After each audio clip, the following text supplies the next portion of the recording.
श्रीमान, मुझे ऐसी उम्मीद नहीं थी कि इस छोटी सी बहस में, जिसमें पूरक मांगें पेश की गई हैं और जो इस वर्ष में ज़्यादा खर्चा हो गया है, उसकी मंजूरी के लिए एक दूसरी ही मांग पेश की गई है। मुझे आशा नहीं थी कि ऐसा होगा।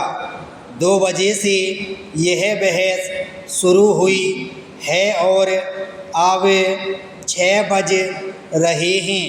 करीब करीब 4 घंटे यह बहस हुई है। मैं तो उन माननीय सदस्यों का आभार मानता हूँ जिन्होंने इसमें भाग लिया, और यह इस बात का सबूत है कि रेलों के संबंध में लोगों की ज़्यादा दिलचस्पी है। जिन सदस्यों ने बहस में हिस्सा लिया है, मैं उनके प्रति आभार प्रकट करता हूँ। सभी माननीय सदस्यों ने रेलों में जो सुधार हुए हैं उनकी सराहना की है और बहुत अच्छे सुझाव दिए हैं, जिससे कि और अधिक सुधार किया जा सके। महोदय, यह तो पूरक मांगों की बहस थी, लेकिन शायद इस माननीय सदन का यह नियम है कि अगर पूरक मांगों का प्रस्ताव किया जाए तो एक साधारण बहस छिड़ जाती है। जब बजट पेश किया जाता है तो उस वक्त भी वाद विवाद होता ही है। तरीका तो यह है कि पूरक मांगें जब पेश की जाएं तो जिन मुद्दों पर बहस पेश की गई हैं उन पर ही बहस की जाए। इस सदन में भी और दूसरे सदन में भी मैंने सुना कि तरीका यही है और बहुत दिनों से बहस चला आ रहा है कि इस पर भी साधारण बहस हो।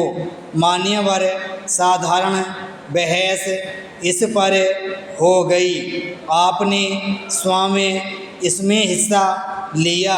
यद्यपि आज जो लोग बोले, मालूम होता है कि विरोधी दल के नेता के कहने से बोले। कई लोगों ने इसमें हिस्सा लिया।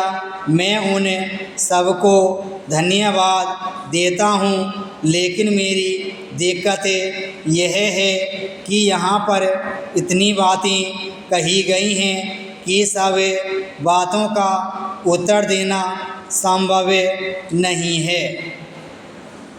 साधारण बहस जो बजट के समय आरंभ होती है वह 2 दिन चलती है। उसमें जो बातें उठाई जाती हैं उनका उत्तर आता है। यहाँ पर तो तत्काल बहस की गई, इसलिए सब बातों का उत्तर देना न तो संभव है और न इसकी कहने की आवश्यकता है।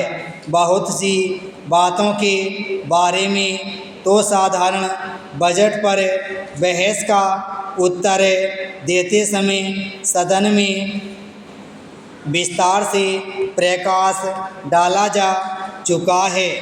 कई बार हम देखते हैं कि बजट पर काफ़ी बहस एवं विचार विमर्श होने के बाद भी कोई कारगर हल नहीं निकल पाता है।